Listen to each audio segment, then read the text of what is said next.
Hello दोस्तों, दिशा aspirant पर आप लोगों का स्वागत है। मैं रघुनंदन पुनः पॉलिटी का सेशन लेकर के आया हूं।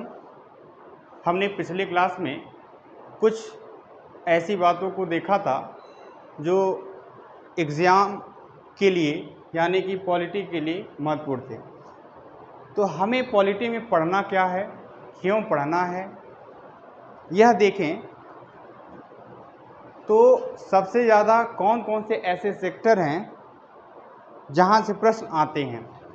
तो हम किसी भी सेक्टर को ऐसे अनछुआ नहीं कर सकते, हमें उसे कहीं न कहीं पढ़ना बहुत ही महत्वपूर्ण हो जाता है। ठीक है, तो अब हम पढ़ेंगे क्या, किस आधार पर पढ़ेंगे, हमारी रणनीति क्या होगी, प्रश्न का दायरा क्या होगा, क्या हम पॉलिटी पढ़ रहे हैं, तो इसके आधार पर इस क्लास के माध्यम से हम कॉम्पिटिटिव एग्ज़ाम्स के जो प्रश्न हैं उसको हल कर सकते हैं या नहीं। यह क्लास अगर पूरी हम तन्मयता के साथ, पूरी लगन के साथ देखते हैं तो उसका एक परिणाम आप लोगों को ज़रूर दिखाई देगा। तो देखिए, पॉलिटी में हमें पढ़ने का जो एक क्रम तैयार किया हुआ है वह देखें तो वह क्रम क्या है। सबसे पहले हमारे द्वारा यह बनाया गया है कि किस प्रकार से वह सेक्टर हैं जहां से प्रश्न हमेशा पूछे जाते हैं। ठीक है, तो उन्हीं प्रश्नों पर हम विश्लेषण भी कराएंगे। क्लास जैसे जो टॉपिक ख़त्म होगा उसके लास्ट में एक सेशन हम रखेंगे प्रीवियस ईयर क्वेश्चंस का, या तमाम ऐसे एग्जामिनेशन में जहां से इस टॉपिक से संबंधित प्रश्न पूछे जाते हैं। तो अब हम पढ़ेंगे क्या, हमारा दायरा क्या होगा, किस प्रकार से पढ़ने का क्रम होगा, उसे देखें। तो हम भारतीय राज्य व्यवस्था यानी कि भारतीय संविधान के बारे में हमने कहा था, यानी भारतीय राज्य व्यवस्था पढ़ेंगे, यानी कि इंडियन पॉलिटी की बात करेंगे। ठीक है, भारतीय राज्य व्यवस्था, और इसमें क्या पढ़ेंगे देखें। सबसे पहले हमारा टॉपिक होगा कि संविधान का निर्माण किस प्रकार से हुआ है, इसका उद्भव कहाँ से हुआ है, तमाम प्रकार के लोगों का मत जानेंगे, इसके पीछे के कारण को भी जानेंगे कि भारतीय संविधान अन्य देशों के संविधान से किस प्रकार से भिन्न है। हम इस पर चर्चा भी करेंगे और यह देखने का प्रयास भी करेंगे कि भारतीय संविधान में वह कौन सी ऐसी चीज़ें शामिल हैं जो लोगों के सभी प्रकार के गतिविधियों को, सभी प्रकार के अधिकारों को, सभी प्रकार के क्रियाओं के बारे में बात करता है। ठीक है, तो पहला हमारा टॉपिक होगा भारतीय संविधान का उद्भव एवं निर्माण। भारतीय संविधान का उद्भव एवं निर्माण किस प्रकार से हुआ है, यानी कि इंडियन कॉन्स्टिट्यूशन का फॉर्मेशन किस प्रकार से हुआ है, इसे देखेंगे, यानी ओरिजिन कहाँ से है ये देखने का प्रयास करेंगे। ठीक है, फिर अगला टॉपिक है भारतीय संविधान की प्रमुख विशेषताएं, यानी कि भारतीय संविधान की प्रमुख विशेषताएं, उद्भव निर्माण किस प्रकार से हुआ है ये टॉपिक देखेंगे। विशेषताएं क्या हैं, यानी संविधान की प्रमुख विशेषताएं, संविधान की प्रमुख विशेषताएं, यह विशेषता क्या है। भारतीय संविधान अन्य देशों के संविधान से भिन्न है, और वह अगर हम देखें किस प्रकार से भिन्न है, उदाहरण देखें, यानी कि हर एक प्रकार के लोगों में अपना अपना एक गुण होता है, तो उसी प्रकार से हम अपने संविधान में देखेंगे कि अन्य देशों के संविधान से कौन से ऐसे टॉपिक महत्वपूर्ण हैं जो इसमें है, अन्य देशों के संविधान में नहीं है। यानी कि जिसके पास अपना गुण होता है, लोगों के पास अपना अपना गुण होता है, लेकिन जिसमें कुछ खासियत होती है, कुछ इंटरेस्टिंग होता है, लोग उन्हें ज़्यादा पसंद करते हैं। तो भारतीय संविधान वैश्विक स्तर पर किस प्रकार से भिन्न है? कहा जाता है कि भारतीय संविधान एक ऐसा लिखित संविधान है जो पूरे विश्व में प्रथम स्थान रखता है, उच्च स्थान रखता है। इसका जो संविधान है वह लिखित रूप में और बृहद स्तर पर विस्तृत है, बड़े पैमाने पर है। बात समझ में आ गया? तो भारतीय संविधान का निर्माण कैसे हुआ ये एक टॉपिक होगा, और इससे आने वाले प्रश्न क्या हैं इसे देखेंगे। संविधान की प्रमुख विशेषताएं क्या हैं, एक एक विशेषता के बारे में जानेंगे। अगला टॉपिक है भारतीय संविधान के प्रमुख स्रोत। भारतीय संविधान के प्रमुख स्रोत, यानी कि यह कहां से लिया गया है। भारतीय संविधान में हमने सुना है मूल अधिकार कहां से लिया गया है, डीपीएसपी कहां से लिया गया है, मूल कर्तव्य कहां से लिया गया है। कुछ ऐसे टॉपिक हैं, जब भारतीय संविधान का निर्माण हुआ था तो कुछ ऐसे अधिनियम थे, उस अधिनियम से सीधे तौर पर संविधान के निर्माण के समय ही उसमें लागू कर दिया गया।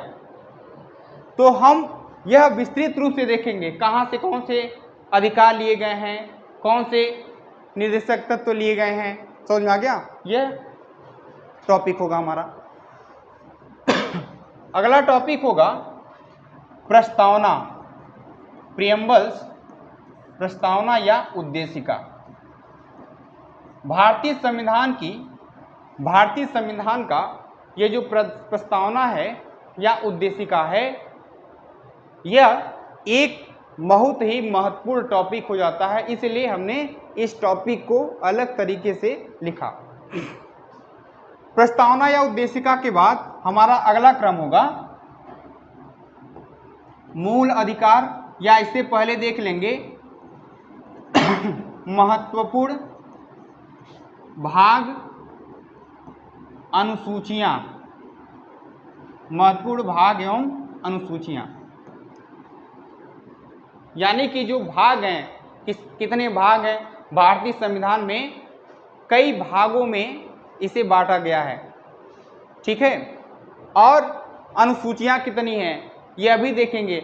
और हम ये याद आपको बताना चाहेंगे कि जब हम भाग और अनुसूचियां पढ़ाएंगे या ऐसे बहुत सारे टॉपिक पढ़ाएंगे, तो आप लोगों को क्लास में ही हम प्रयास ये करेंगे कुछ ऐसा ट्रिक और टेक्निक के माध्यम से आप लोगों को जुबान पर ही वह अनुसूचियां याद होंगी, जुबान पर ही महत्वपूर्ण भाग याद होंगे, जिससे अगर मिलान में कूट करके प्रश्न आता है तो एक भी प्रश्न छूटे न और आसानी से हम प्रश्नों को हल कर पाएं। भारतीय संविधान का उद्भव एवं निर्माण, संविधान की प्रमुख विशेषताएं हो गई, भारतीय संविधान के प्रमुख स्रोत कहाँ से लिए गए हैं, प्रस्तावना या उद्देशिका हमारा अगला टॉपिक होगा, महत्वपूर्ण भाग एवं अनुसूचियां, भाग एवं अनुसूचियां। फिर अगला हमारा टॉपिक होगा मूल अधिकार, या इससे पहले देख नागरिकता भी देख लेंगे, किस भाग में नागरिकता की बात किया जाता है, यहाँ किस प्रकार के जन्म के आधार पर नागरिकता है, कि वंश के आधार पर नागरिकता है, कि पंजीकरण के द्वारा नागरिकता है, किस प्रकार से हम नागरिक कहे जाते हैं, भारतीय नागरिक। अगर हमने भारत की नागरिकता को ग्रहण किया हुआ है तो क्या हम भारत के सभी संवैधानिक अथवा गैर संवैधानिक पदों पर बैठ सकते हैं कि नहीं, यह हम नागरिकता बताते समय हम वहाँ पर विस्तृत रूप से समझाएंगे। और हम बताएंगे कौन से ऐसे लोग हैं जिन्हें नागरिकता, भारतीय नागरिकता प्राप्त है, ठीक है। नागरिकता के बाद अगला हमारा टॉपिक होगा मूल अधिकार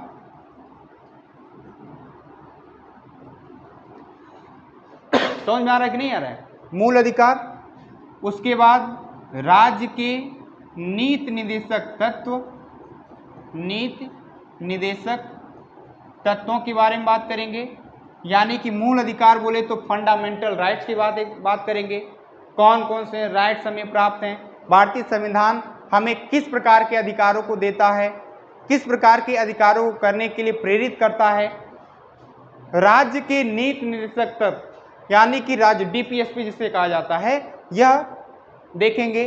और इसी में लगे हाथ हम मूल कर्तव्य भी पढ़ लेंगे कहें, और यह देखेंगे क्या मूल कर्तव्य बाद में आया जो है, यानी कि भारतीय संविधान, जब भारतीय संविधान का निर्माण हुआ, क्या मूल कर्तव्य उस समय थे या किस संशोधन के द्वारा जोड़ा गया है, और किस संशोधन के द्वारा जोड़ा गया है, किस समिति की सिफारिश पे जोड़ा गया है, यह हम मूल कर्तव्य भी बताएंगे, भाग भी बताएंगे। समझ में आ गया? तो मूल अधिकार, राज्य के नीति निर्देशक तत्व हो गए, ठीक है, मूल कर्तव्य हो गए। चलिए अगला हमारा टॉपिक होगा संसद। अगला टॉपिक होगा संसद, यानी पार्लियामेंट की बात करते हैं। तो संसद जानते हैं 3 लोगों से मिलकर के बनता है। कौन कौन से? चलो भाई, संसद में शामिल कौन कौन से ऐसे लोग हैं? देखें, संसद 3 लोगों से मिलकर के बना है, यानी संसद के 3 अंग हैं। वो कौन कौन से हैं? लोकसभा, राज्यसभा और राष्ट्रपति। इन तीनों को मिलाकर के संसद का ठीक है। संसद के बाद हमारा अगला टॉपिक होगा, और देखिए जो हम दिखा रहे हैं, जो बता रहे हैं, इससे आने का जो ऊपर से क्रम है अधिक ही है, यानी कि इसमें प्रश्न आते हैं लगभग इन सभी सेलेक्टिव टॉपिक पर। पढ़ाना तो सब कुछ है, कुछ भी हम छोड़ेंगे नहीं, और सब एग्जाम को तोड़ेंगे। समझ में आ गया? ठीक है, तो हम ऐसे ही पढ़ेंगे, और पढ़ने का हमारा क्रम यही होगा। क्लास में जो नहीं समझ में आएगा आप एकदम आराम से इत्मीनान से बताइए, समझाइए, ठीक है। लेकिन प्रश्न यहाँ हम गारंटी लेते हैं, अगर प्रश्न पॉलिटी से, अगर इस टॉपिक को हमने पढ़ाया, इससे प्रश्न नहीं होते हैं, आप हमारी क्लास को बिल्कुल नहीं देखें। हम अगर लोगों से अलग नहीं पढ़ाते हैं तो फिर वही बात हो जाएगा, ठीक है। संसद हो गया। संसद के बाद अब हमारा अगला टॉपिक होगा कार्यपालिका। कार्यपालिका के बाद हम न्यायपालिका देखेंगे, ठीक है। जब न्यायपालिका देखेंगे तो संघीय न्यायपालिका और राज्य के न्याय, यानी कि राज्य स्तर का, ठीक है, और यानी कि हाई कोर्ट की बात करेंगे, सुप्रीम कोर्ट की बात करेंगे। फिर उसके बाद हमारा अगला टॉपिक होगा इसी में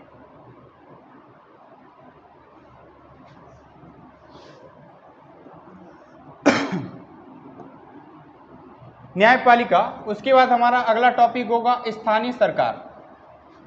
स्थानीय सरकार, ठीक है। संसद, कार्यपालिका, न्यायपालिका, उसके बाद स्थानीय सरकार के बारे में। फिर हम देखें केंद्र के बारे में, हमने केंद्र को, संघ को पढ़ा और राज्य को पढ़ा। यानी जैसे हमने देखिए संसद पढ़ा, संसद के साथ साथ हम यही देख लेंगे, कार्यपालिका में देखेंगे राज्य स्तरीय और संघीय स्तरीय, ठीक है। यानी कि कार्यपालिका हम राज्यों की भी बात करेंगे और संघ की भी बात करेंगे, दोनों की बात करेंगे हम। उसके बाद देखेंगे केंद्र और राज्य संबंध, केंद्र राज्य संबंध,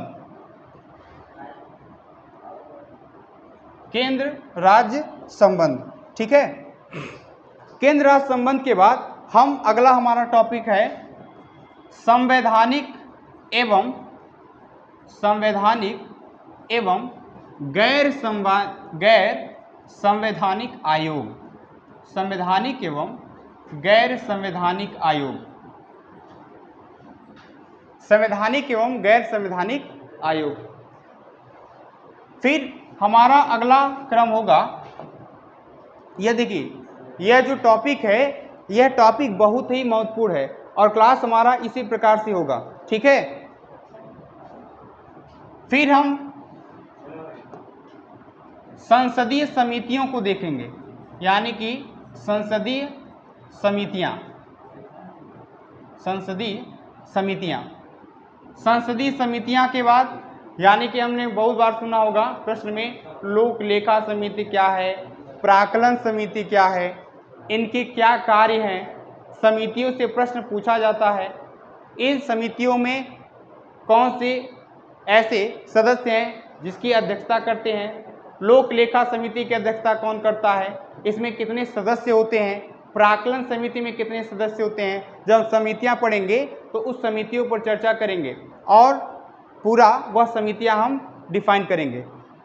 फिर हमारा अगला टॉपिक होगा आपातकालीन उपबंध। यह बहुत ही महत्वपूर्ण टॉपिक है। आपातकालीन उपबंध, इसको हम अलग प्रकार से देखेंगे, अलग टॉपिक के रूप में देखेंगे।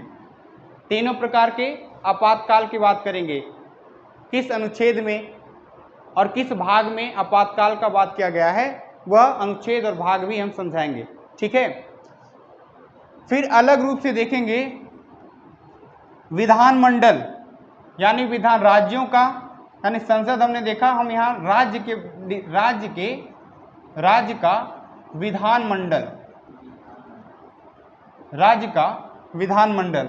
और जब हम यहाँ कार्यपालिका में देखेंगे तो यह कार्यपालिका में शामिल कौन कौन लोग हैं, जैसे राष्ट्रपति, उपराष्ट्रपति, प्रधानमंत्री और उनकी मंत्रिपरिषद, नियंत्रक एवं लेखा परीक्षक को भी हम इसमें देख लेंगे।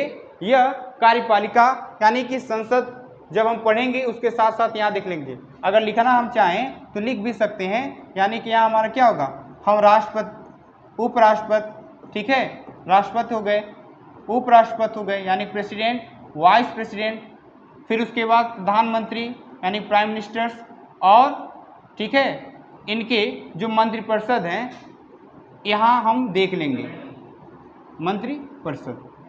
जब राज्य का विधानमंडल देखेंगे तो राज्यों के विधानमंडल में हम विधानसभा, विधान परिषद, विधानसभा किस अनुच्छेद में है, विधान परिषद किस अनुच्छेद में है, और विधान परिषद की संरचना किस प्रकार की होती है। हमने कई बार देखा भी होगा कुछ राज्यों में विधानसभा और विधान परिषद दोनों हैं, ठीक है।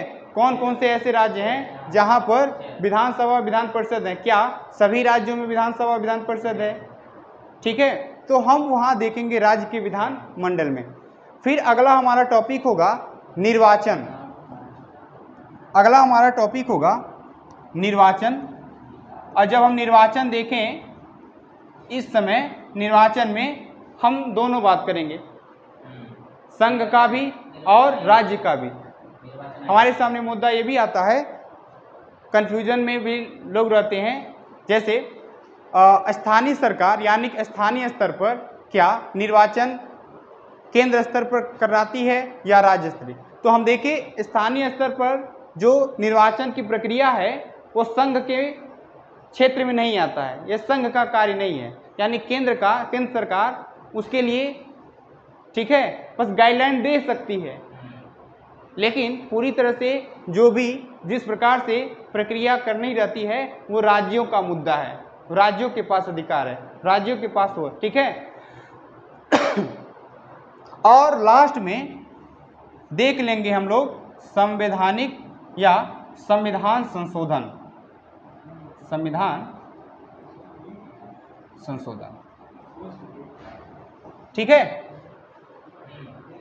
तो हमने मोटी मोटा देख लिया कि इंडियन पॉलिटी में हमें पढ़ना क्या है, प्रश्न का क्रम आने का कहाँ से ज़्यादा है, निर्माण, संविधान का उद्भव और निर्माण, संविधान की प्रमुख विशेषताएं, संविधान के प्रमुख स्रोत, प्रस्तावना या उद्देशिका, महत्वपूर्ण भाग एवं अनुसूचियाँ, नागरिकता, मूल अधिकार, राज्य के नीतिगत तत्व, मूल कर्तव्य, संसद, ठीक है। संसद में जब देखेंगे तो इसी में लोकसभा का संरचना, राज्यसभा का संरचना, ठीक है,